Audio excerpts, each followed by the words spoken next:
Welcome. My name is Colleen Tauke and I'm a sewing specialist at Spons & Porter. In this video tutorial, we will talk about putting together the quilt called Chasing the Rainbow.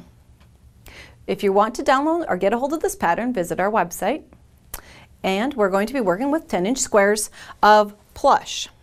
Now this isn't exactly the type of material that we as quilters work with all the time. So we have a few things that we need to take into consideration when we're working with it. We're going to take the 10-inch squares and we're going to be cutting them each in half to make them 5 by 10.5. So I've got a few of them here already, ready to go. Now, if anybody has ever worked with a plush fabric before, you'll know that it's a knit base. So what we need to do is to stabilize our seams. Now we also do have a video working with plush. If you go to our Sew Easy part of our website, you'll find that, so you can get more tips on working with plush. But for now, we'll see that I've used a stabilizer on all 4 sides of the block. Now, you can either cut stabilizer strips from lightweight fusible interfacing, or you can find it in a pre-cut on a roll like this. And so what I've done is just added that to each side of the block. Because when you go to sew these types of fabrics, they have a lot of stretch and give. We don't want that when we're sewing. So we're going to take and we're going to set up our machine and we're going to put together 2 of the blocks. You'll notice both of these have 1-inch strips to stabilize all the cut edges. Right sides together. Now that means that all of the cushion of the plush is on the inside. And that means that these fabrics are going to want to ride back and forth. A lot of times people don't like to pin, but this is one spot where, trust me, you want to use pins. It will create a much more favorable outcome when you're done stitching. So every 2 inches or so, 2 to 3 inches, put in a pin. Always put your pins perpendicular to your stitching line so that you can run over, or as you approach them, you can take them out easily. So you can get a hold of the pin, the head of the pin, and take it out. We also set up our sewing machine with a walking foot. Great investment, great way to use it in this because normally the feed dogs in the machine pull our fabric through the machine. In this case, where we have all this cushion, we want the presser foot of the walking foot to help us to bring the fabric through the machine evenly. Working with plush also means that we're going to use 1/2-inch seam allowances, not 1 inch. Or 1/4 inch, I'm sorry.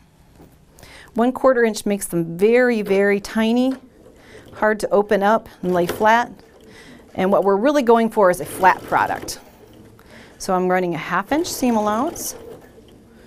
Take out your pins as you go to them. Some machines will run over a pin nicely and not bump into it, but 1/2-inch seam all the way along. There we go. Now I've also set my stitch length on the machine to 3.5. Normally when we're doing piecing, we run the machine at about a 2.0. Because of the cushion of this fabric, if at some point we would have to take out the stitches, they embed too much, and a 2.0 stitch length is too short. So lengthen it out to between a 3 and a 3.5. Okay, now we're going to want to take it to the ironing surface, and what we're going to be doing is opening up our seam allowances. If you've done any construction sewing garments, this is kind of a similar type step at this point. Now, also keep in mind this is a plush fabric. We don't want to press hard and disturb the plush, but we want to put a little heat on it just to get those seam allowances to open up. And I've just gently put a little steam across there, and you'll see they just kind of want to lay right open. Perfect.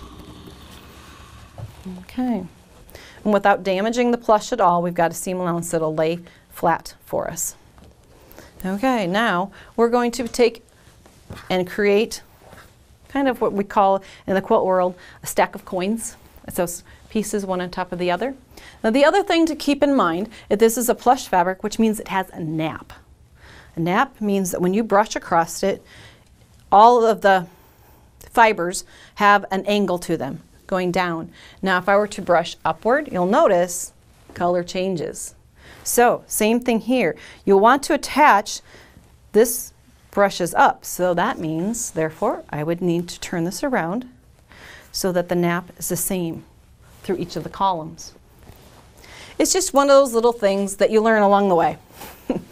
Now, you create your stack of coins, columns of color, and you join them together with strips of the black and white polka dot, like this, and just to simulate what it looks like this.